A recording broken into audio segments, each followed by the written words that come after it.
Tara guys, lutuin na natin yung ating sinigang sa miso.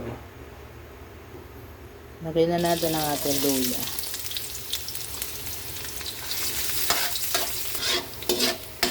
Sunod na natin yung ating bawang. Lagay na rin natin yung ating sibuyas.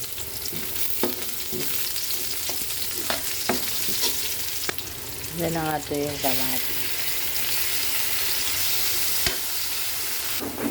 Guys, lagay na natin yung ating miso.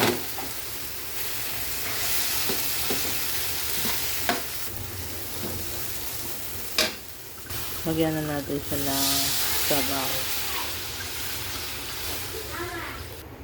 Lagyan natin siya ng asin. Lagyan na natin yung ating sinigang mix with miso. Yung ating sili.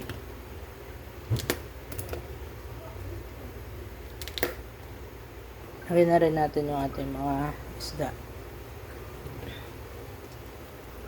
Guys. At ang pinaka last part natin ay ang ating mustasa.